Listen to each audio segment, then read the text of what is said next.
মাত্র ১২০ টাকায় কীভাবে এত সুন্দর জায়গায় ঘুরে আসবেন, কতক্ষণ লাগবে, সব কিছুই থাকছে এই ভিডিওতে। গ্রাম বাংলার বুক জুড়ে ছড়িয়ে আছে হাজারো প্রাকৃতিক সৌন্দর্য, আর তারই এক অপার রূপের নাম আন্দাসুরা পদ্মবিল। বর্ষার জল আর প্রাকৃতিক ছোঁয়ায় এই বিল হয়ে ওঠে স্বপ্নের রাজ্য। তো প্রথমেই চলে যেতে হবে রাজশাহী রেল স্টেশনে। সেইখানে নওগাঁ যাওয়ার জন্য কিছুক্ষণ পরপরই বাস পেয়ে যাবেন। নামতে হবে ঠিক দেলোয়াবাড়ি বাস স্ট্যান্ডে। জনপ্রতি ভাড়া পড়বে ৯০ টাকা। ঠিক দেলোয়াবাড়ি থেকেই অটো নিয়ে চলে যেতে হবে আন্দাসুরা পদ্মবিলে। ভাড়া পড়বে ২৫ টাকা জনপ্রতি। তো জলের বুকে দুলে দুলে ভেসে থাকে হাজারো লাল আর গোলাপি পদ্ম ফুল। সকালের প্রথম রোদ যখন নরম আলো ছড়িয়ে, তখন এই পদ্ম ফুলগুলো যেন প্রকৃতির বুকে আঁকা এক রঙিন চিত্রপট। এখানে এসে দেখা যায় পাখির কিচিরমিচির, দূরের সবুজ ক্ষেত আর শান্ত জলের ঢেউ।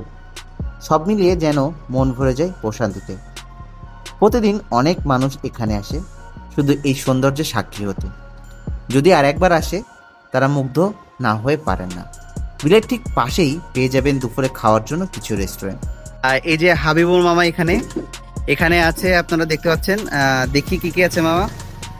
এটা গরুর মাংস, এটা হাঁসের ভুনা। আচ্ছা আচ্ছা আর এটা গরুর ভাজি। আচ্ছা আচ্ছা। এটা গরুর ভাজি। আর আরো আছে এখানে শিং মাছ, কানস মাছ। শিং মাছ, যেটাকে এখানে লোকরা বলে কানস মাছ, এবং পাশে আছে গুড়া মাছ।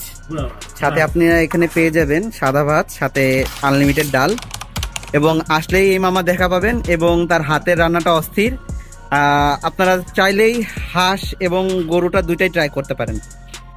আন্দাসুরা পদ্মবিল শুধু একটি বিল নয়, এটি বাংলার প্রাকৃতিক এক অমূল্য সম্পদ, যেখানে ফুল, জল আর প্রকৃতি মিলে সৃষ্টি করেছে এক স্বর্গীয় পরিবেশ।